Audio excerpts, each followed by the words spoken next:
Hello and welcome to my third YouTube video. Learn as we play. Go. I'm still 5Q question mark since that last win, and I'm taking white with 0.5 Komi against KGS 6Q. So hello, welcome. Just like in game 1, we have another 5-4 and immediately encloses. So this enclosure is putting influence in this area, so makes sense to me to take that area for myself.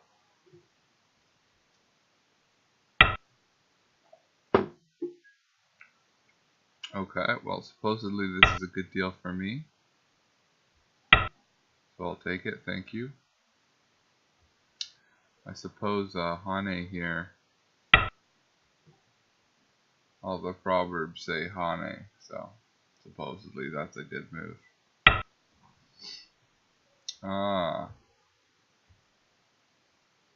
Well, I feel like he's giving me everything I ever wanted, which makes me think he's going to invade here at some point. So we should be on the lookout for that. There is a style of play that some people like, where they say, here, I'm going to live small here, I'm going to live small here, you know, quote unquote, get this, and then, oh wait, no you don't.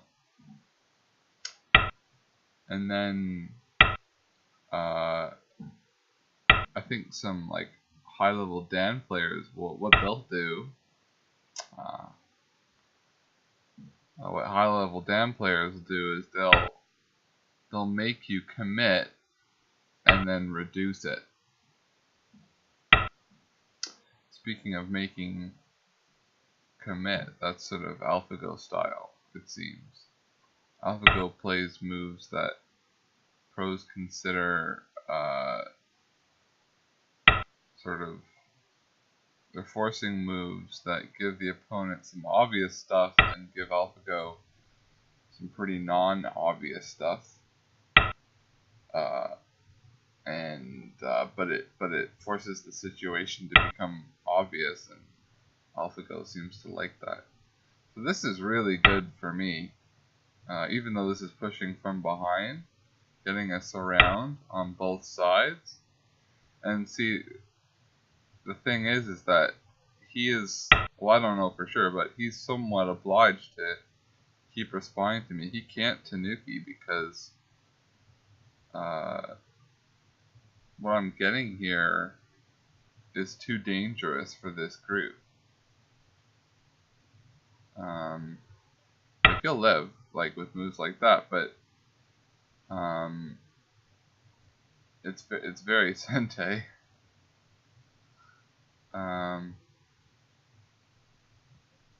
I think this move is Sente. It's sort of Sente. It's Sente in the sense that if he doesn't respond, I'm going to get these 2 stones.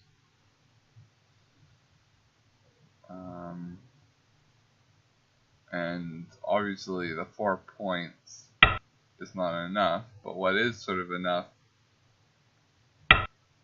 is how safe and strong the stones will be.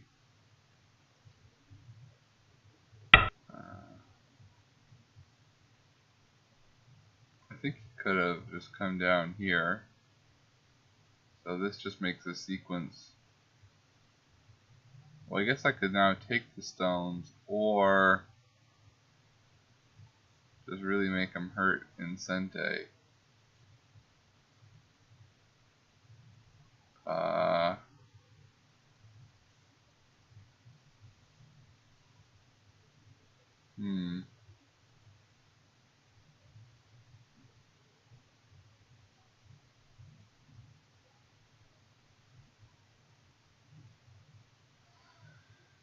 I think I'm going to play this move And then those 2 stones, if I need them later, they're mine. Well, unless he blocks here at N18. Okay, then I still have to make the choice. Well, I don't need them because I can always sort of have P14, which is free move, because he has to play here. And then it connects them. So overall, I mean, this is obviously the result that I'm getting right here up top is better than it would have been if he hadn't played Q12. And one principle that this guy hasn't quite got is that all stones on the 4th line is not always a good thing. It can be very hard to hold because I can peep here, here, here, here, here. And when you've got stones on the 3rd line, you can do knight's moves to the 2nd line from those 3rd line stones. I mean, I really do feel like I can live underneath this stuff.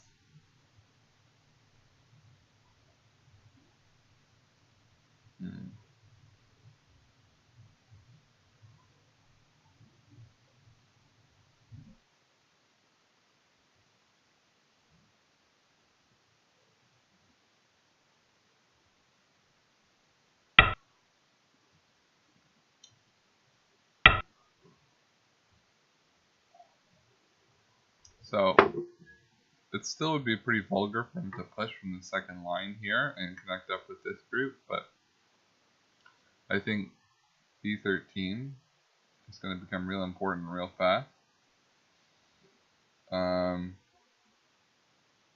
But a move here, remember from game 1, when it was a handicap game, moves like M3 can be devastating without support. So moves like O5 are huge. So I love this move from him.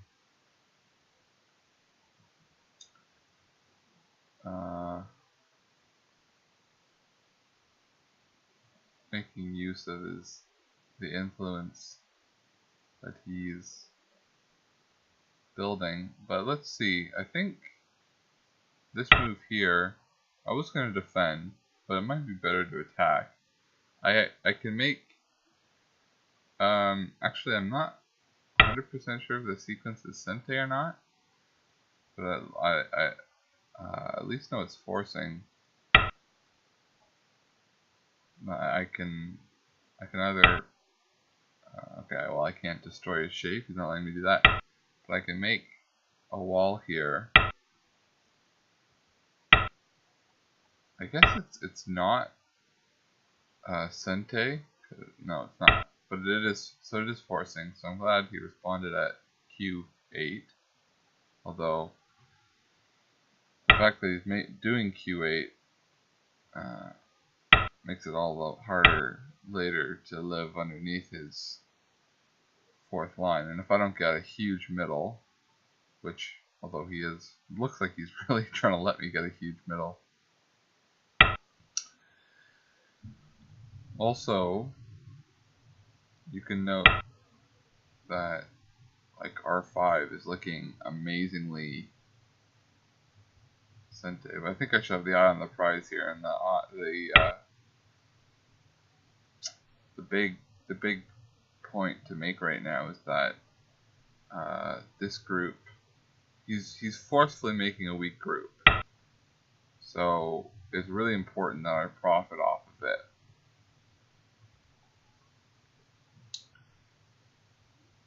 This kind of links up. I think it's important to stay strong. I remember watching a video lecture about from Yun Sing on YouTube, and he was talking about attacking and killing weak groups, and the most important factor was not giving your opponent free Sente moves off of your weaker stones. So I think if I play inside here, so right now it seems like I'm blatantly disregarding him.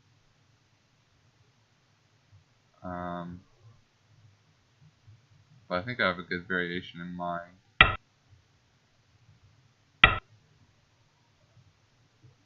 Probably see what I'm going for here.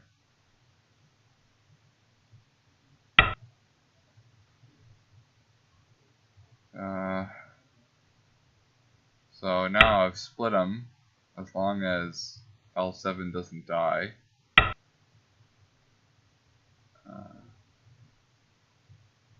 So I just gotta make sure the cut here doesn't work. Or the cut here.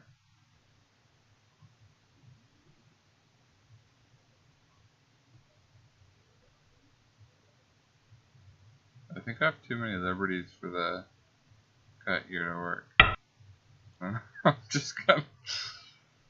That's what I call lazy go.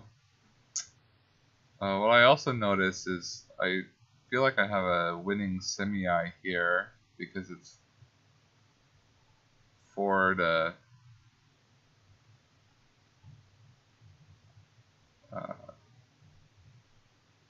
yeah, I do have a winning semi-eye. 4 to 3 liberties.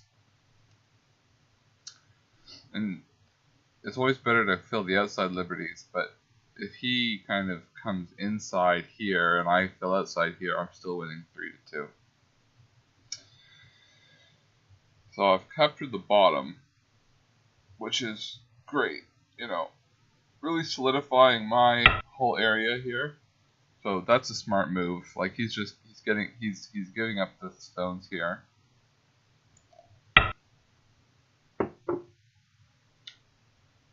Yeah, smart move.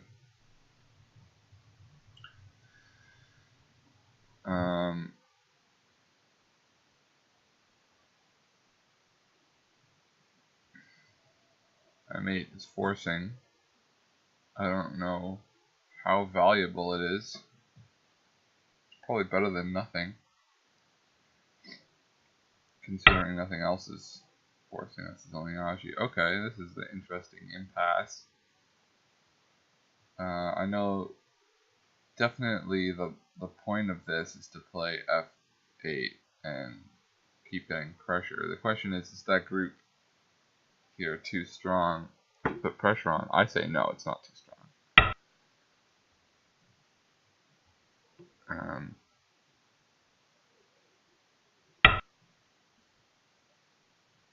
Although I'm not sure how I'm going to deal with O9, maybe with P9. But I think he's totally missing an opportunity. Okay, so he's trying to I think he feels that that group's totally fine. And he's just coming up with ways now. So this is a bad shape. But because I've got friends in the area, pushing totally cuts him off. And so I can take more points later with J6. So, boy. Normally it feels really dumb to like help him solidify his 4th line territory, but you know, we're playing in this kind of crazy game. So I was hoping that'd be Sente. I should at least make him think. Although this is not always advisable because I just reduced my the liberties of this group by 1, which makes the connection here all the weaker. But if I can get something out of it, then it's kind of made it worthwhile. So we're going to find out.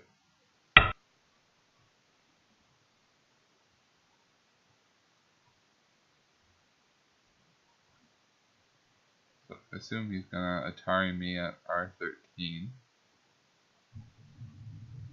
Though that's not necessarily his best move. That's a good move too. But it definitely gives me some possibilities. Let's see.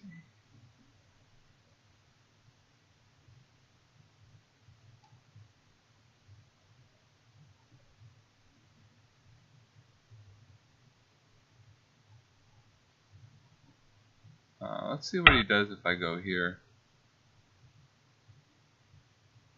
Basically, my goal is to live underneath somewhere.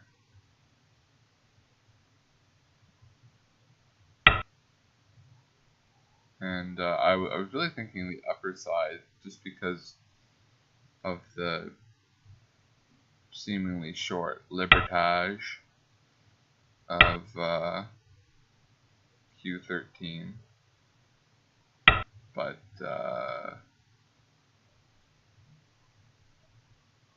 this just sort of seems better.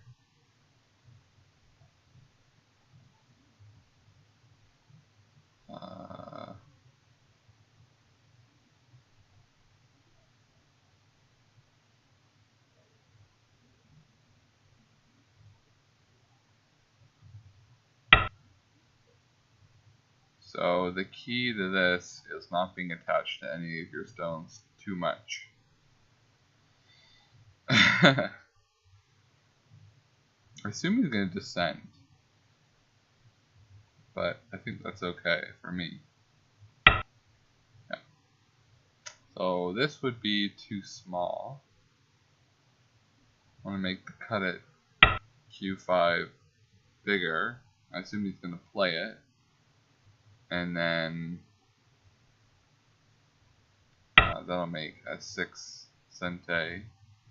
Or I could leave S6 and then get the possibility of linking up at S7 later.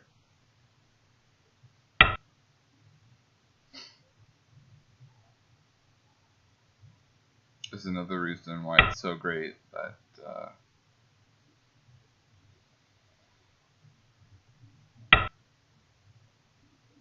I think I was pushing in. I don't think it's ideal. No expert though, but that's, I mean, makes this, I don't know, how Sente is that? I mean, it's just a good move for him to play Q2 now, but then lets me go back and forth. Okay, so he's really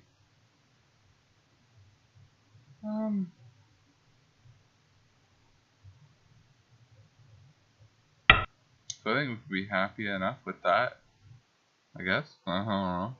And then just sort of notice that later on, he could have a shortage of liberties along this wall, like much later on. Like it's not even a worry, it's so late. Okay, so we gotta worry about this group here. Also, time is running low.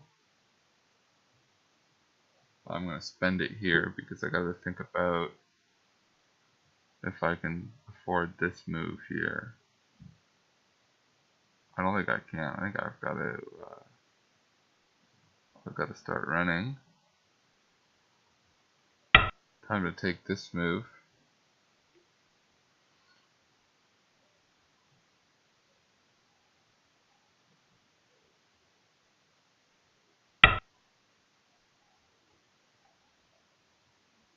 And this is a dual purpose move. It kind of links up with the group up here, but at the same time, if he cuts like this, then it makes the cutting stone like very capturable. I just gotta be sort of careful he doesn't get O13 and P11, because that might be. So this I think is less threatening than it looks. I think it'd be better to split them. Maybe even split them like this. Now let's just split them like this. And then if he cuts me, my next move will be at b13, I think. Yeah, well, he's definitely, the devil's getting his due here for sure. I can't get it all.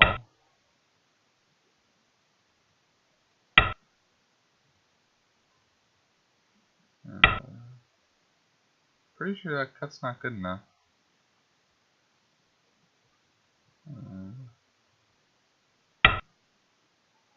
Oh, I should have thrown in. Oh well.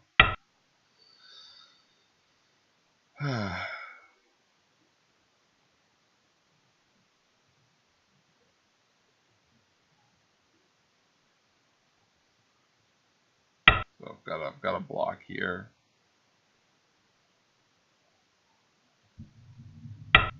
Although G17 was good enough and it's a stronger move.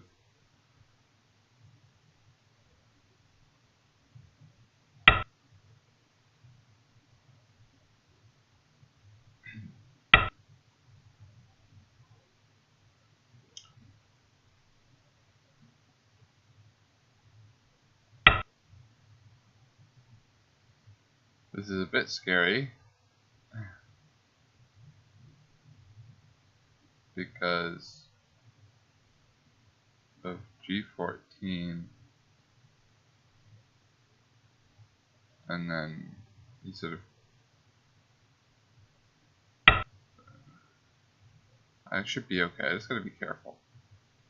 If he goes G14, I block H14, he comes at H15, he's opening up a double Hane, which means I want to protect the double Hane, which would make this empty triangle group here really weak. And now, wow, he's really putting on the moves here, because the cut at D15, I mean, I wouldn't be surprised if he made it right now.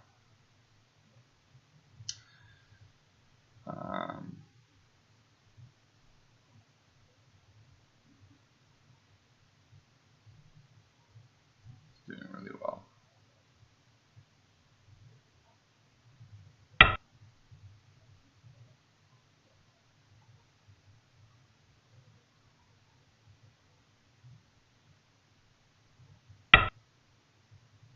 Yeah.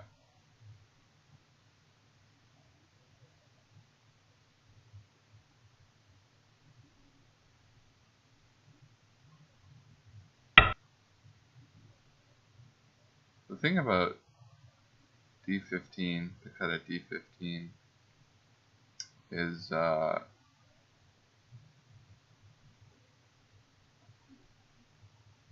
E14 can probably cut it off and capture the cutting stone as long as the C14 group has enough liberties. Okay, well, put my money where my mouth is here, shall we?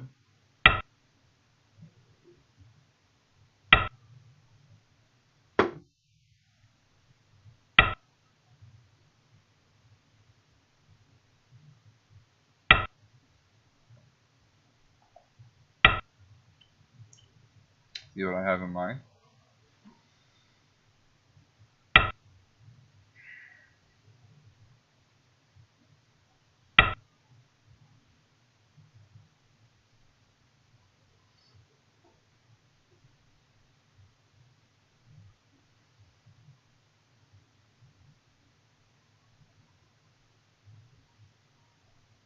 One thing we should just note is that his group here is not unconditionally alive.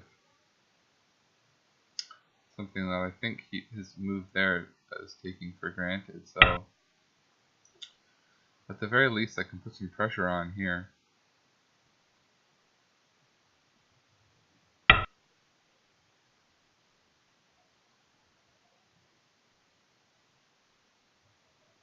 It's good that he didn't just block. So I'm expecting him to come down here.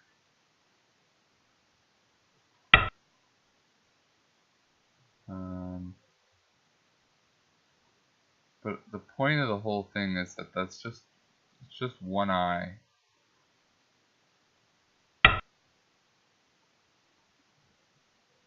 And he needs to block here. If he lets me in, I can escape. That is Sente, like we discussed before. Although, how Sente is it really? Yeah, it's worth an eye. Well, good for him. So he still needs to block. Yeah, he didn't block. He's probably gonna regret that.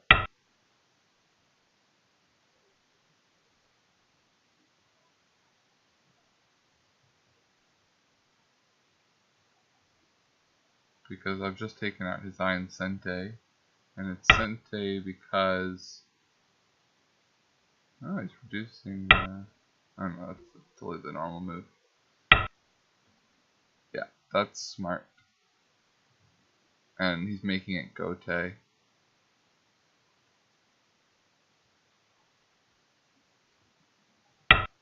Yeah, this guy's no dummy for sure. He's a pretty wily player with some interesting strategy. Basically the perfect opponent, you know, because he's not playing the sort of proper moves, which makes, you know, the whole game somewhat experimental, which is exactly what I'm looking for.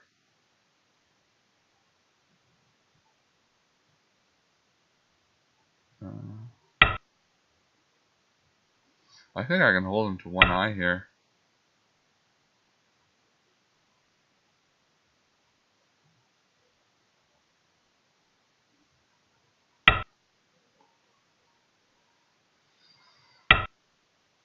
Totally.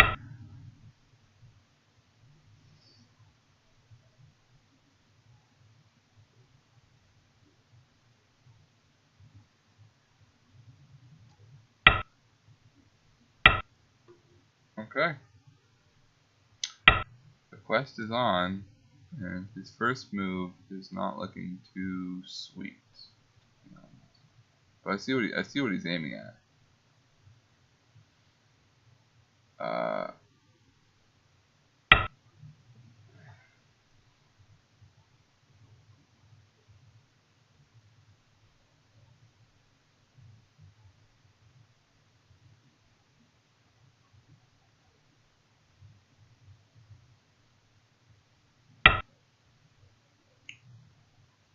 Oh man, he can't make a move like that because it's fine. If he gets a full living group down here, it's fine. If I can kill this big thing, the game is over. So I'm not worried about any kind of possible Aji he could have down here. I'm only worried about the life of this group here. And yeah, he's easy, so I can do it. Let me do that. Thank you for the game. Now I've got up to 4K question mark. We'll see. We'll see how that stands. Yeah, but basically, for an extremely short review, just one of those things where he wasn't thinking too hard about. I think, yeah, from here, it's just right here. You know, he's just got to be a little more careful. He's got to start making moves.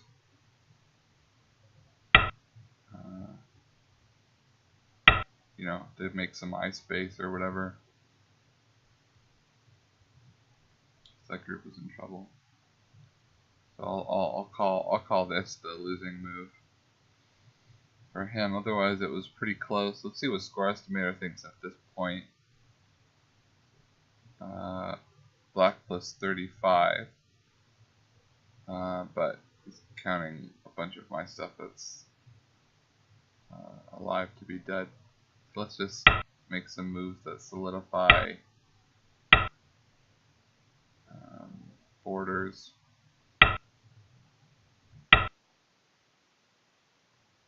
And Okay, now let's see what Score Estimator has to say. White plus 13.5. Everything that's supposed to be dead is dead. No one's getting any points he doesn't deserve. Well, actually, he's probably getting a few more points in this estimation than in here than I'm getting here and here. So I think I'm probably up by 15 anyway. Although he deserves more points here, and I don't. Well, this is okay because he doesn't deserve these. I deserve these. So maybe, yeah, maybe a 15-point lead for me, if that. Maybe more like 10. So close game. I love close games, especially when the Fuseki was abnormal. But I really do think that the lead I got was from his abnormal Fuseki. I'll just go back a little bit. I mean, all the pros say don't do this, because what white gets is just more than what black gets. And then especially don't do this, because this you know, maybe if this was one line closer, it'd be considered cramped. But I don't think 1, 2, 3, 4. I don't think 5 spaces is considered too cramped. I think this is efficiently making like almost territory at this point. A lot of territory. And you can just think of it like this. On this side, I'm getting 1, 2, 3, 4, 5 times 1, 2, 3, 4, 5. I'm getting about 25 points, quote unquote, you know, give or take. And he's getting maybe 10 in the corner. And then 1, 2, 3, 4 times 1, 2, 3, 4, 16, 26. I mean, so 26 is bigger than 25, and he has reducing moves here. But more importantly, I'm getting the influence on this side. So about he's winning just a little bit on territory. Meanwhile, I'm killing on influence. Influence is gonna spawn down here and over top here. Definitely good for me. And this corner area isn't perfect yet. Definitely something at R13 is still. Sente, I think, like, but if I've got friends here especially. So, interesting Fuseki. I love when people do interesting things like this, but I can't recommend it. So, thanks for watching. Have a good one.